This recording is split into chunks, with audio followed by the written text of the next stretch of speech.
Hello and welcome back to my end of the month video. Now guys, these are my favourite videos to film. Here I get to talk about every movie I saw during September of 2021. Now, there's a lot of movies here to talk about. There's not quite as many as the previous 2 months, purely because I had a holiday this month, so that took away probably a good 5 or so films. But other than that, we've still got a good solid amount of movies here to talk about. All of these are first time watches, as you guys know. I don't do rewatches because otherwise this would be like 60 films deep and I don't want to do that. So these are all first time watches for me, guys. We're going to talk about them. Then at the end of the video, we're going to pick a standout film, my film of the month. Genuinely don't know what film I'm going to pick at the minute. I don't. I never decide these things till I'm filming it. There isn't really a super standout one yet. Hopefully one will stand out a bit more to me as we go through them. So anyway, let me get seated because we like the lovely movie posters to come up here. The first movie I am going to talk about that I saw for the first time during September 2021 was Gattaca. That's right, starring Mr. Ethan Hawke and Uther Ehrman, two really good actors. This is a really interesting sci-fi movie because it does something interesting. It captures this kind of futuristic world which I've never really seen done before. It did have a unique style to it. I also love the mystery plot to it. I think that actually added a really nice layer. And I think all the actors done a really good job. Where this film sort of struggled, I think at a couple times, it just felt like it was losing its pacing a bit. And it really did let the film down a few times. But I think there's some really nice shots in terms of the cinematography and stuff. I think the score's quite good. Gattaca was a good time overall still. I'm going to give it a 9. No, I'm not. I'm going to give it a 7 out of 10. I like trying to throw you guys off. Okay, next up. Yeah, people are going to just ask me why I even watched this in the first place, but, yeah, I did. Hes All That. Yeah, was this Netflix? It probably says on the poster, but I can't see it because, my superpowers only come to life when I'm on the computer screen. Hes All That is a movie that got made, and it is unbelievably terrible. There is, no likeable characters in this. They're all very, very unlikable characters. I hate the way the film was edited. I hate it. Like all the quick transitions and the texting shots and stuff. I hate all of that. It is so far out there, it's unbelievable. I don't believe that anyone's school prom or whatever would be like this. It was ridiculous. The acting was all terrible. I hate the way the film looked. It looked like just a TV show from 5 years ago. I'll give it a 1 out of 10. It's a movie that got made, folks. Then we have Vacation Friends, another Netflix film. I was really curious about this one because it stars the guy who was just in Free Guy, who I really liked. He kind of has that very Kevin Hart aspect to him, a lot of high-pitched kind of in-your-face shoutiness, but he's not quite as annoying as Kevin Hart yet, so so far I really like him. And John Cena, I really like John Cena, I do. I know he's not the best actor, but he always just brings a charm to movies. You can tell he's happy to be there, and he's giving it all that. I like him. And I like this movie. I do. This is a good little Netflix film.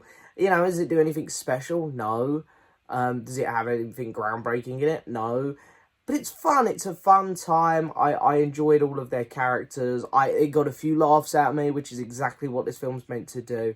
It is just switch on for an hour and a half to 2 hours. Have a fun time. It tells a very simple, basic plot, but one where you really do enjoy the characters. And I wasn't bored at any point.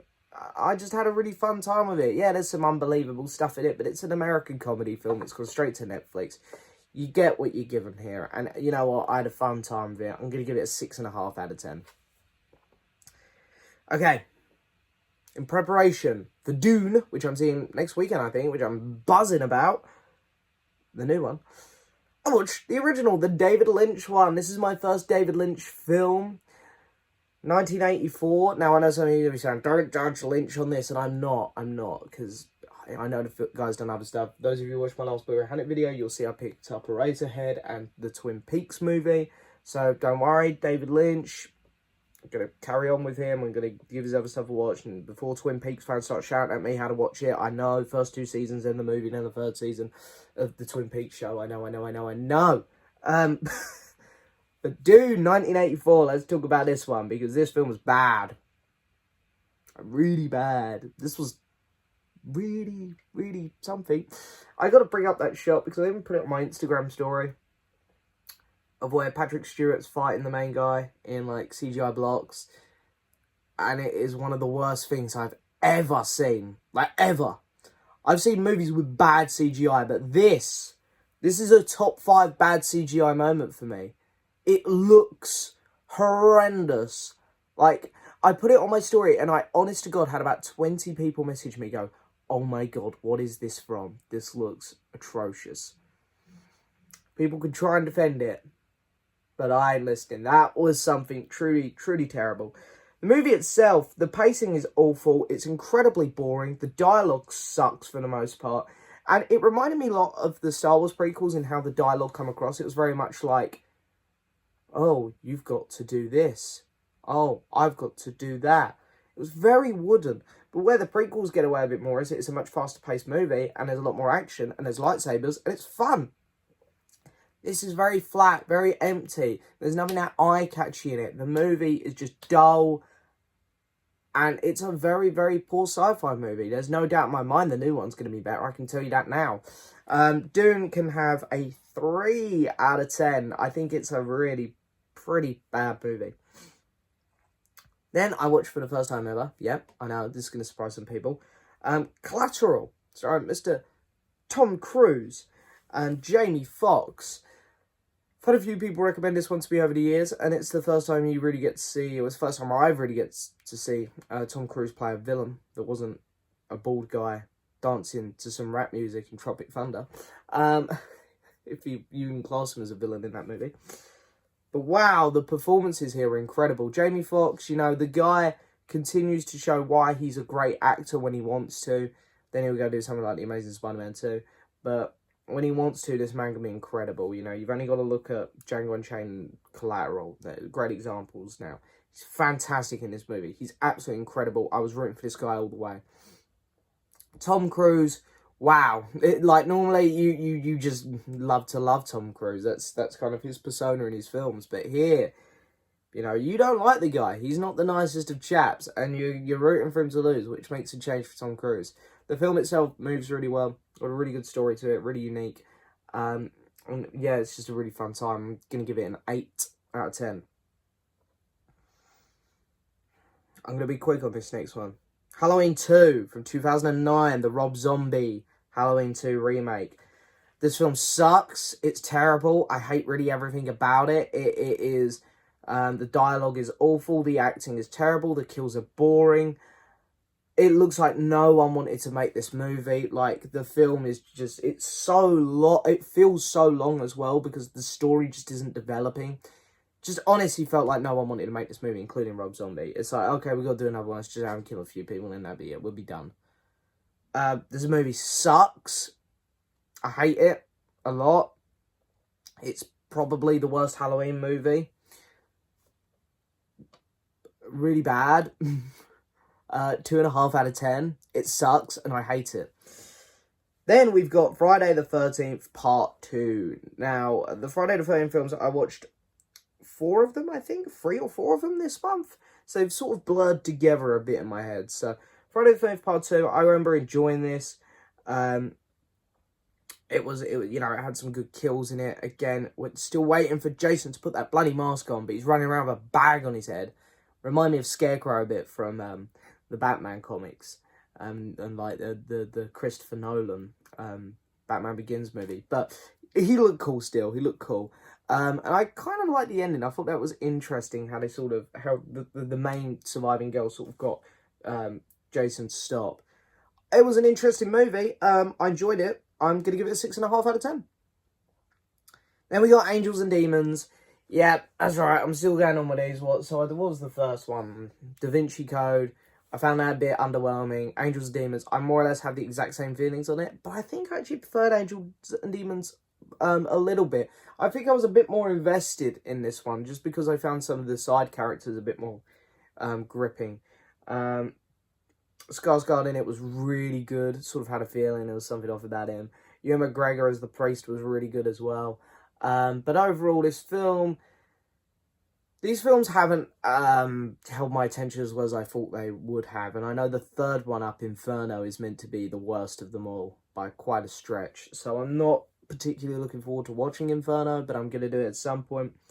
Angels and Demons can have a 6.5 out of 10 still. It weren't bad. It was alright. Okay, here we go. Yeah, I watched this. You ready? I'm going to bring it up on screen before I say it. Ready? I watched... Dun-dun! Dun-dun!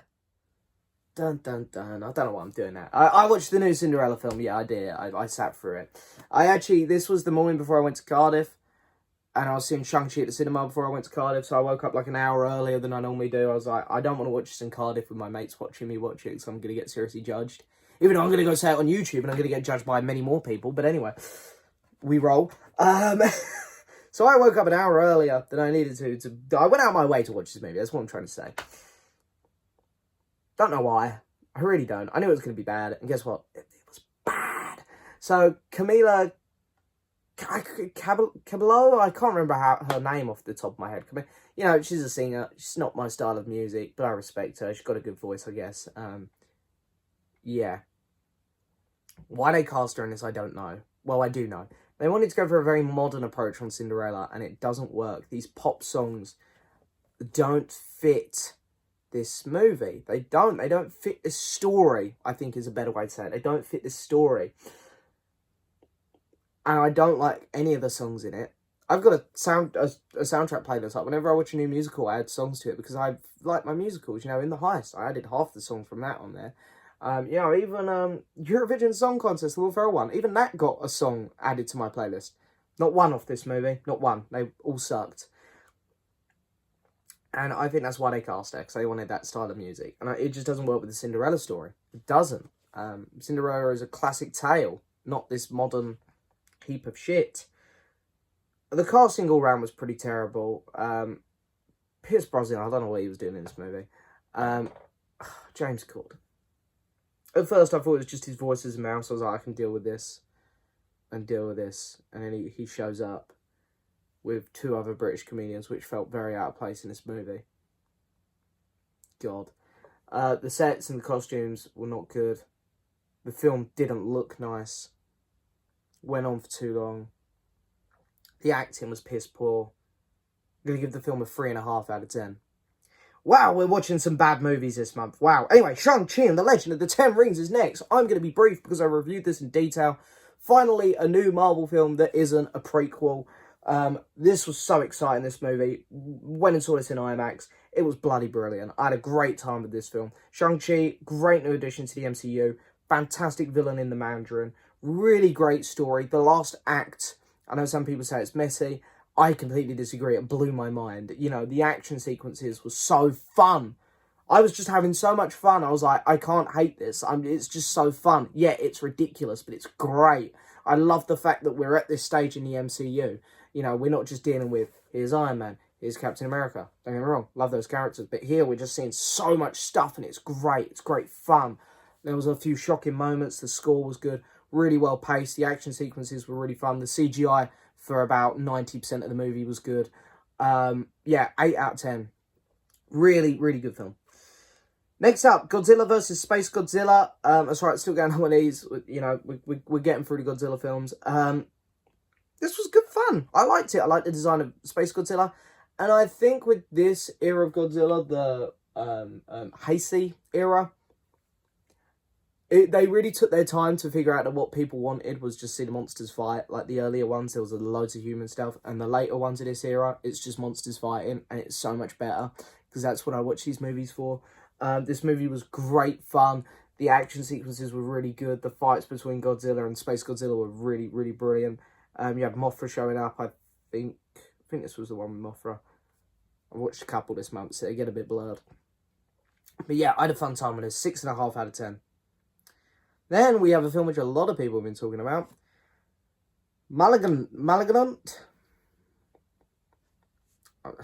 I've heard a few people try and pronounce this in their reviews, and even they're unsure. So yeah, the new James Wan film. I like James Wan when he's not doing Aquaman.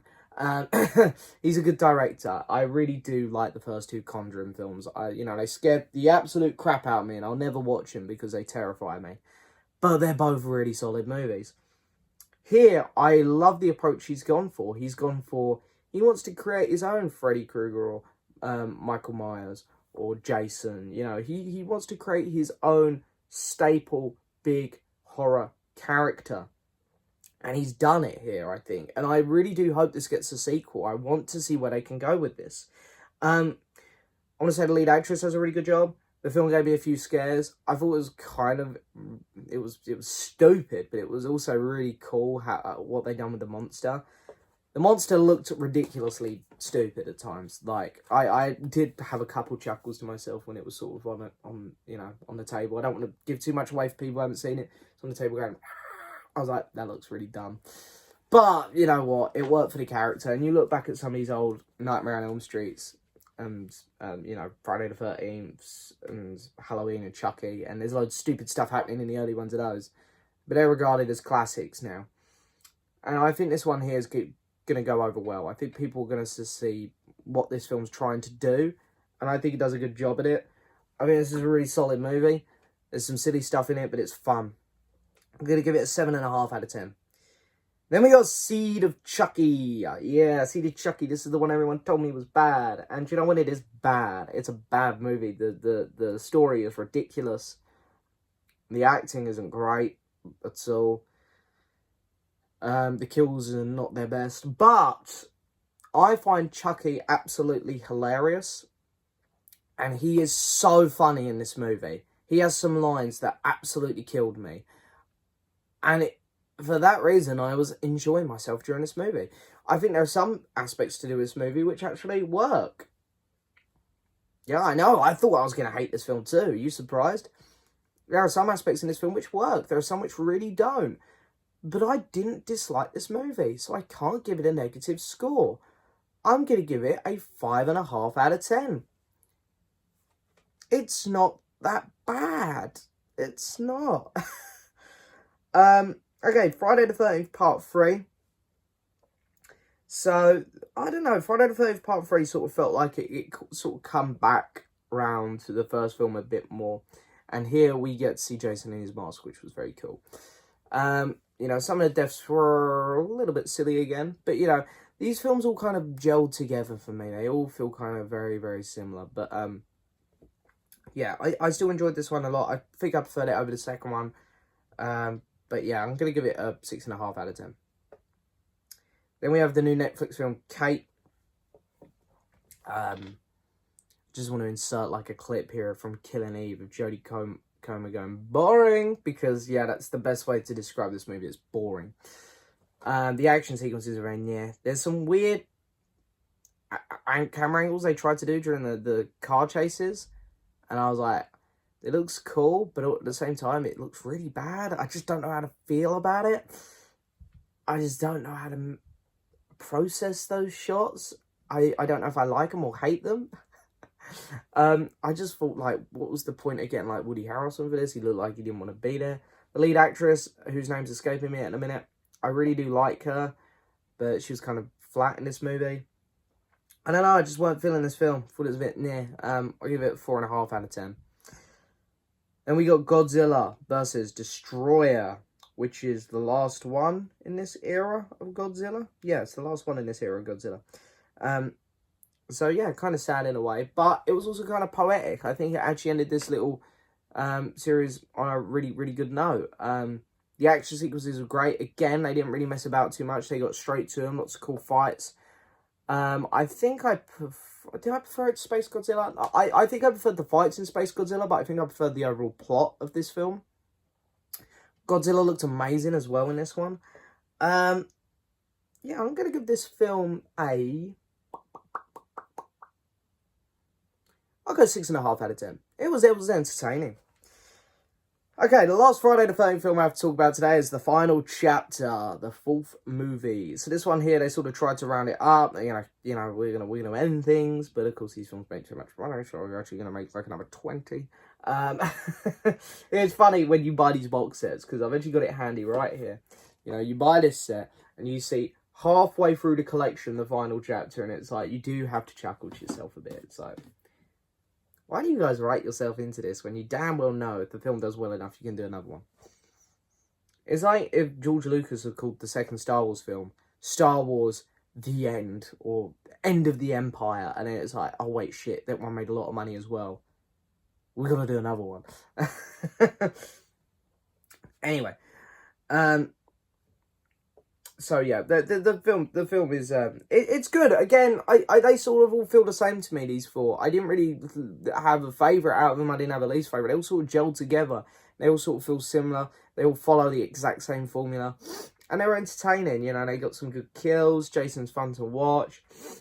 There's some spooky elements to it. I think the human characters were pretty good in this one. Yeah, again, sort of the same sort of stuff here, I'd say, as I had said about the other two, to be honest. Yeah, I'll give it a 6.5 out of 10. Then we have The Beast from 20,000 Fathoms, which is a film I picked up a while back, HMV Premium. Yeah, I like my big monster movies. This one wasn't great, you know, I don't know, I've watched a few big monster movies which are outside of Godzilla, Kong and Gamera, and, you know, I much preferred something like Mighty Joe Young, the original. I thought that was much better. This one here just seemed like the plot wasn't pushed as much. It felt a bit empty at times. The human characters were all very boring. The human characters were more just trying to push the plot instead of actually giving us some likeable, interesting characters. So, yeah, I liked it. I liked the film, but it weren't great. I'm going to give it a 6 out of 10. Then we have Alfred Hitchcock's The Birds. You can see where Birdemic got its inspiration now. If you know, you know. The Birds was really, really good. Like, this was Alfred Hitchcock. This guy hits so different. This guy is such a great filmmaker. Obviously not as good as Psycho, which came before, and I personally prefer Rear Window over this one still. Again, really regret just giving Rear Window a 7.5 out of 10, because on rewatches it's gone up to at least an 8.5. I love that movie. But The Birds was really, really fantastic. Again, the characters were brilliant in it. And you've got to put yourself in the mindset when this film came out. Early 60s, you know, technology weren't the greatest. The film looks great, I think, for its age. A lot of the shots of the birds attacking I thought was brilliant. A lot of the deaths were quite brutal as well, which I liked. And I just thought it was a really fascinating story. I liked the ending a lot as well. Yeah, Hitchcock. This guy hits different. He's a brilliant, brilliant filmmaker. I'm absolutely falling in love with. I'll give The Birds 8 out of 10. Now watch Videodrome, which stars Debbie Harry from Blondie. Really weird horror movie. I was expecting to really like this because a lot of people told me it's a great horror movie, and I think I might be in the minority here. I didn't love this one. I liked it. There's some really cool aspects. I think the story was cool. The twists in it were fun. But I just found the film was moving at a snail's pace and we weren't getting anywhere. I don't mind slow films at all, but this one just seemed like it was moving. We might start trying to push the plot a bit more in a minute, but at the minute we're just going to keep moving, crawling along.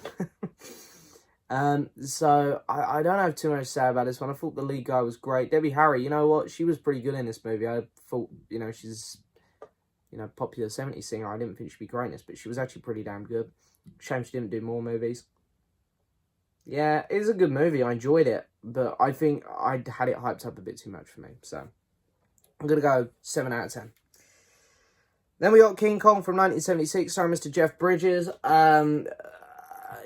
This was better than King Kong Escapes, but in my opinion, that's not hard. But this is not as good as the Skull Island or Peter Jackson's King Kong or either of the two original 1933 King Kongs.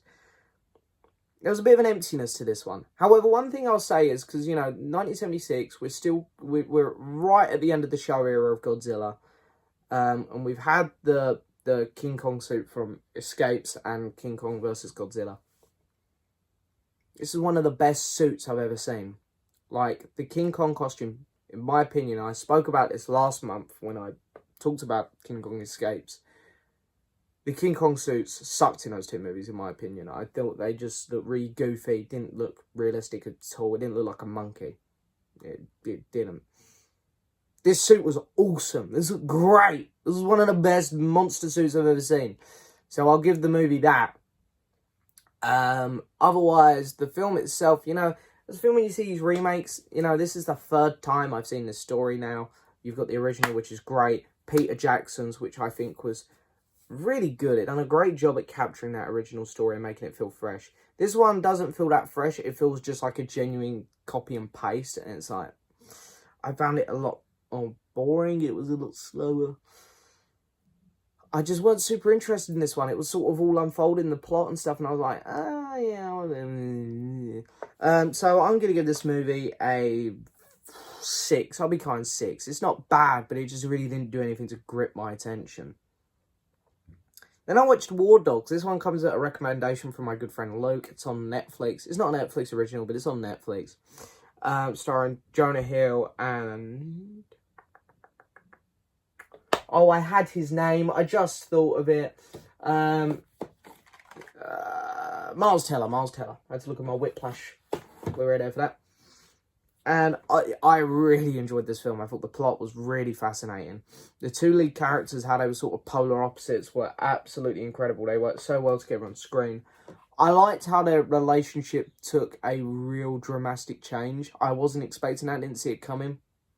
I thought it was great. There was some good music in it. And all around, it was just a fun, entertaining movie. And I'd recommend watching this on Netflix. It's a very solid watch. I'm going to give this film a 8 out of 10. Then, Halloween 2018. Yeah, now I had seen bits of this from before. Because people might remember me talking about it. Because there's a bit of a plot twist that happens halfway through. Which I said was silly before. Now I've watched the whole movie. I can confirm I still think it's silly. But this film is pretty cool. It's not great. I don't think it's as great as some people make out. But it's pretty good. It's definitely like a true sequel to the first two movies. I don't know if this film include, because I know that this film has said it scraps everything after the original story. I don't know if that includes the second movie, the second original Halloween, because that picks up straight after the first one, because I don't see anything wrong with the second Halloween film. I think it's a really good direct follow-on. But this feels like the true follow-on from that story, what happened during that night. It's, you know, it's much better than what we got with Halloween 3 and 4 and stuff, in terms of following on. And it's much better than the goddamn Rob Zombie ones. There's no doubt in my mind about that. All those, you know, 7 and 8, whatever they're about. Jason looks incredible in this movie. Like, the mask looks fantastic. Some of the kills are awesome as well. Really good. And I really like the ending to this movie. It does make you think how's Halloween Kills going to pick up, but they showed it in the trailer. So, yeah. But, yeah, really, that's it for me and Halloween. But you're going to hear me talk about Halloween in this month of October, because I'm going to do a ranking when I've seen Kills, and you'll hear a review of Kills, and then you'll see Kills in the end of my October month list. So there's still a lot of Halloween to come during October. But yeah, Halloween 2018, I'll give it a 7.5 out of 10 too. It's pretty damn good, but I think it's not quite as great as some people make out. Then we have Wrath of Man, the new Guy Ritchie movie, which sort of skips cinemas here in the UK. Come to Prime. I love Guy Ritchie's last movie, The Gentleman. I put it as my favourite film of 2020. Loved it. This is such a step down. It's such a shame. This film starts off really well. I was very invested seeing this kind of the Jason Statham, sorry, taking on this job and him kind of being a bit of a badass and everyone being like, oh wow. And then the movie just gets it gets really lost in its plot. It gets really boring. And by the time you get to the end, you've sort of given up caring. And that's genuinely how most people feel about this film, I think. Started off and it really had my attention. I was fully there, but it lost me quick. Is it bad? No. Is it good? No. Is it Guy Ritchie's worst? Not quite, but it's down there. I'm going to give this film a 5.5 out of 10. Yeah. Okay, next up, we've got another Prime movie here. We've got Everybody's Talking About Jamie. This is a Broadway show, which I've actually passed many times. In fact, for my job, I've got, I do some work on a building, like 2 doors down from the stage production of Everybody's Talking About Jamie. So I see this all the time when I'm in London. Really wanted to see this because I'd heard a few songs from it and I loved it. It's very me, very... I like my kind of campy musicals. They're just really fun. And, you know, the story for this is really important. It's a really interesting story. And I've got to say, they pulled it off so well with the music. I think it's really, really well done, this movie. The actors are all giving it their full as well. I've got a lot of respect for this movie, actually. Because not only does it bring to life this Broadway show with the important story and the great music, but I think the film itself is very bright and colourful, like you'd imagine this film to be, because of, like, the posters for the Broadway show and stuff. I think some of the cinematography is really quite nice. There's some really nice shots in it. It's just a pleasant time, this movie. I really don't have much bad stuff to say about it. I'll give it an 8 out of 10.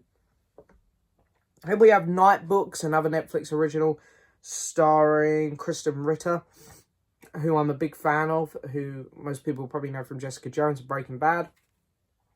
I wasn't going to watch this film. Didn't really look like it appealed to me much. But then I saw James Gunn tweet about it, saying how much he enjoyed it. And I was like, you know what, I'm watching it. I'm going to watch it. And this film, you know, it's PG. It's aimed for kids. And for what it is, I think it's really fun. It's a stupid movie. It really is. The script ain't great. Some of the CGI is a bit naff. The costumes look really cheap. But if I had kids, I'd show this to them, and I think they'd really enjoy it. And that's the target audience for this. It is the younger generation, and I think for them, this film knocks it out of the park. I think they'd really like it. It's kind of a spooky kids film, which I think the film really does succeed at. There's a little twist at the end as well, which really sort of surprised me, and I was like, that's kind of cool. You know, I didn't love the movie, obviously. There's a lot of problems with it as a movie, but it's not aimed at me, it's aimed at kids, and for kids, I think it does a really, honestly, perfect job. As a film itself, though, I'm going to give it a 6 out of 10. Then we have a Studio Ghibli movie, The Cat Returns. It's been a while since I watched a Studio Ghibli film, and I was like, you know what, I've got to get back on that. So, because I've watched quite a few of their films now. I think I've watched over 10. And I really do love Studio Ghibli. Really, really incredible little anime company there. The Cat Returns was typical Ghibli. Really great. Some over-the-top voice acting, which I love in these movies. And some bonkers story, which really did hold my attention. Great time with this one, really fun. And, I don't know how else to describe this film other than it is typical Ghibli. So if you like Ghibli, you're going to like it. If you don't like Ghibli, don't bother. 7.5 out of 10. Then we have Mirror, another Tchaikovsky movie. So I watched Stalker a couple months ago, which I absolutely adored. Just found out they had to shoot Stalker twice, and my mind is blown even more. Mirror was one which people kept recommending to me. It came out a couple of years before Stalker, and I watched it, and very similar feelings towards this one as I do Stalker. It is an incredible movie, absolutely incredible. The vision, this man is a visionary. The vision behind this movie is fantastic. The sound mixing is what gets me with these the most. I think it is done so uniquely and brilliantly, and I could just sit there and listen to the movies. Is that weird? I don't know if it's weird.